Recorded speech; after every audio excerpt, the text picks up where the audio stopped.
जो एनसीईआरटी की new book है, जिसमें हम लोग एक्सरसाइज 2.2 का पहला प्रश्न हल करेंगे। पहला प्रश्न में दिया हुआ है ज्ञात कीजिए।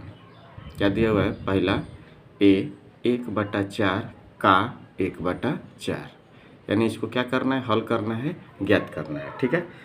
बी में भी देखिए उसी प्रकार है 3/5 का 1/4, 4/3 का 1/4, यानी कि पहला और दूसरा में जितने भी प्रश्न है बीच में क्या लिखा हुआ है? का लिखा हुआ है। आप लोग अच्छी तरह से जानते हैं कि का अर्थ क्या होता है? गुणा। क्या होता है? गुणा, यानी कि 1/4 गुणा 1/4। आप इसको क्या कर देना है? गुणा कर देना है, जो हमारा आएगा वो आंसर हो जाएगा। ठीक है, देखते हैं इसको। एक्सरसाइज 2.2 का पहला प्रश्न है। पहला का ए दिया हुआ है 1/4 का 1/4। हम लोग क्या करेंगे? बराबर दे दीजिए 1/4 का मतलब क्या होता है? गुणा 1/4। ठीक है, एक और एक में गुणा करेंगे। अंश वाले अंश में गुना होता है हर में। यदि कटने लायक हो तो कटा भी दिया जाता है, जबकि यहाँ पे वो कुछ नज़र नहीं आ रहा है, कटने वाली बात नज़र नहीं आ रही है। तो हम लोग क्या करेंगे? एक में 1 से गुना करेंगे तो 1/4 में 4 से गुना करेंगे तो 16। ये हम लोग का क्या हो जाएगा? आंसर हो जाएगा। ठीक है। बी, इसका नंबर बी देखते हैं। बी में दिया है 3/5 का 3/5 का 1/4। ठीक है, बराबर कर लेते हैं 3/5 गुणा 4। इसको भी गुना करते हैं। 3 में 1 से गुना करेंगे 3/4 × 20। ये हम लोग का आंसर हो जाएगा। ठीक है। पहला का सी है। क्या दिया हुआ है? 4/3 का 1/4। ठीक है, 4/3 गुणा 1/4। ठीक है। अब देखिए यहाँ पर कटने लायक नज़र आ रहा है, 4 से 4 कट सकता है, तो हम लोग क्या करेंगे? इसको क्रॉस कर देंगे। ठीक है। अब क्या बच गया? ऊपर में 1 बचा हुआ है सिर्फ, और नीचे में कितना बचा हुआ है? 3। ये हम लोग का क्या हो जाएगा? आंसर हो जाएगा। ठीक है। इसी प्रकार इसमें दूसरा प्रश्न है। पहला का हो गया, यहाँ पर देखिए दूसरा का देखते हैं। दूसरा का ए में क्या दिया हुआ है? 2/9 का 1/7।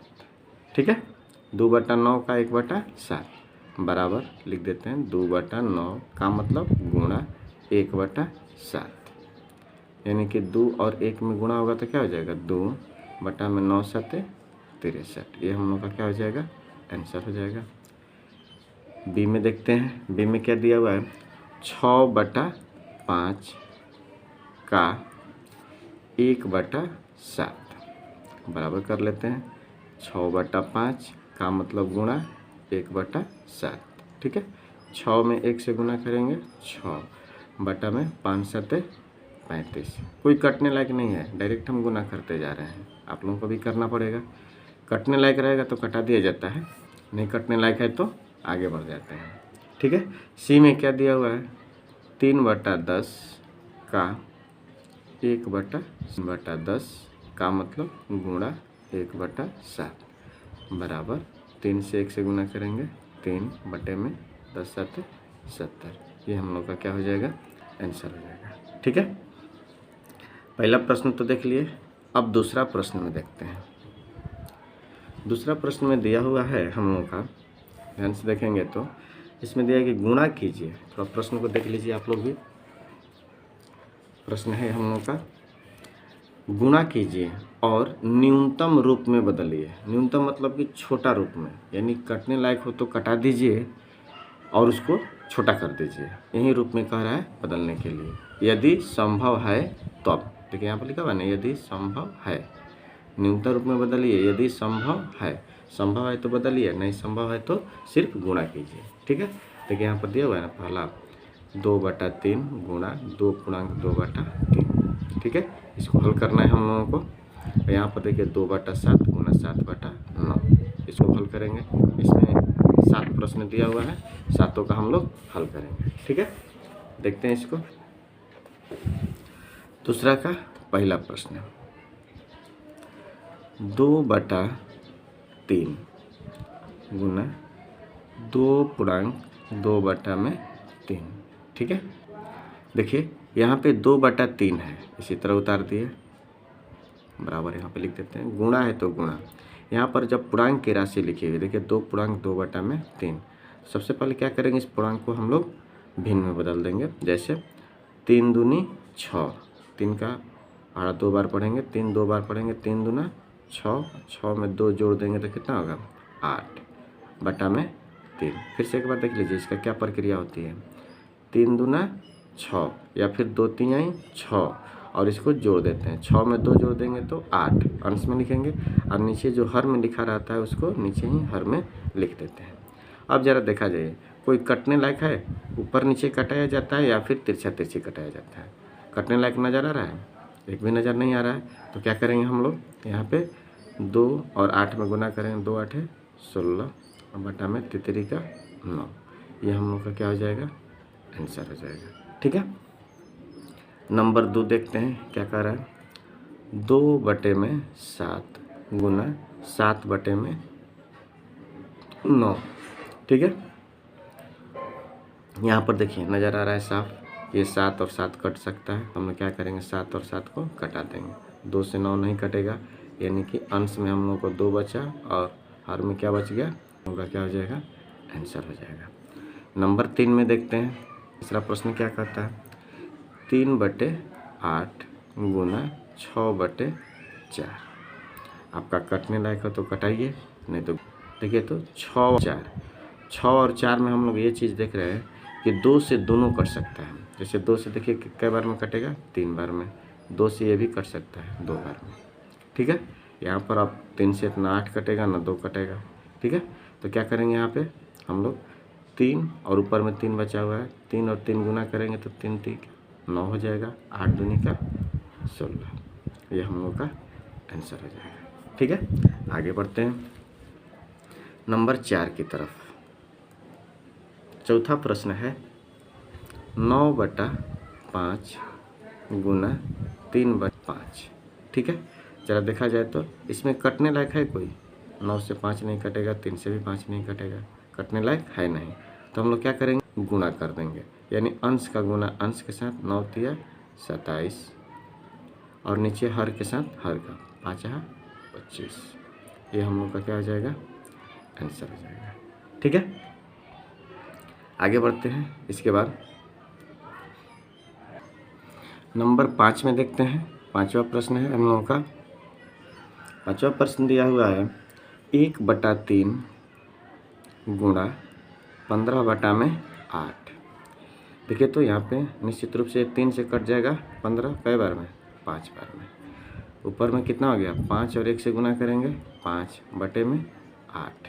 ठीक है, नंबर 6 नंबर में दिया हुआ है 11/2 गुणा 3/10। देखिए तो कटने लायक है, 3 से 10 नहीं कटेगा, 3 से 2 नहीं कटेगा, 11 से नहीं कटेगा, ये नहीं कट सकता है, तो हम लोग क्या करेंगे 11 तिया 33 बटा में 2 दहा में 20, ये हम लोग का आंसर हो जाएगा। एक चीज़ और याद रखें, यदि अंश हर से ज़्यादा हो तो आप चाहें तो उसको पूर्णांक में भी लिख सकते हैं, आंसर पूर्णांक में लिख सकते हैं आंसर। जैसे देखिए मान लीजिए यहाँ 33 है और 20 है, तो हम लोग क्या करते हैं, ऐसे भाग दिया जाएगा। यहीं पर देखिए यहाँ पर थोड़ा सा मैं समझा देते हैं आप लोगों को। 20 से भाग देंगे कितना में, 33 में। ठीक है, 20 एक बार में जाएगा, कितना बचेगा, 3 में से 0 घटेगा 3, 3 में से 2 घटेगा 1। ठीक है, इसको आप चाहेंगे तो लिख सकते हैं कि पूर्णांक 13/20, यानी ये वाला जो होता है भागफल वाला यहाँ लिखा जाता है और हर में जो रहता है आपका वहीं नीचे लिख दिया जाता है, ऐसे भी लिख सकते हैं। इस मान लीजिए यहाँ पर 7/25 है, इसको भी चाहेंगे तो इसी रूप में लिख सकते हैं। देखिए इसको यहाँ पर भी समझा देते हैं, चाहेंगे तो इसको आंसर ऐसे दे सकते हैं, जैसे 27 है, 25 से भाग दीजिएगा एक बार में, 2 बचेगा, यानी कि 1/2/25। इसको ऐसे भी लिख सकते हैं यहाँ पे 1/2/25, कोई दिक्कत नहीं है, ऐसा भी हो सकता है। एक और प्रश्न देखिए यहाँ पे 16/9, यानी अंश बड़ा होना चाहिए हर से, तब इस तरह का, और जब अंश छोटा होगा हर से तो इस तरह की प्रक्रिया नहीं की जाएगी। देखिए 16/9 इसको भी कर देते हैं, एक शेष बचा हुआ है, 9 दूनी 18 नहीं जाएगा, एक बार में 9 जाएगा, कितना बचेगा 7, यानी कि 1/7/9। इसको लिख सकते हैं यहाँ पर भी 1/7/9, ये भी आंसर आपका हो सकता है। ठीक है, दोनों प्रक्रिया चलता है, आप जो चाहें लिख सकते हैं। ऐसे छोटा भिन्न में ये ज़्यादा चलता है, इसको छोटा भिन्न बोल दिया जाता है। ठीक है, 6 तक हम लोग हल कर चुके हैं। इसमें अभी और प्रश्न है, एक और प्रश्न है नंबर 7, इसको भी हल कर लेते हैं। 7वां प्रश्न है, क्या कर रहा है 7वां प्रश्न में देखते हैं, दिया हुआ है 4/5 गुणा 12/7। ठीक है, देखिए तो कटने लायक है, नज़र आ रहा है, ऐसा तो नहीं नज़र आ रहा है, तो हम लोग क्या करेंगे 12 में और 4 में गुणा कर देंगे, 12 चौक 48 बटे में 5 7 35। यहाँ पर भी देख लीजिए अंश बड़ा है हर से, चाहेंगे तो ऐसे कर सकते हैं 35 से भाग देकर, कितना होगा 8 में से 5 घटेगा 3, 4 में से 3 घटेगा 1, यानी कि हम लोग क्या लिख देंगे 1/13/35, ये हम लोग आंसर हो सकता है। ठीक है, सभी प्रश्न यानी कि एक्सरसाइज 2.2 का पहला और दूसरा प्रश्न हम लोग हल कर चुके हैं। ठीक है।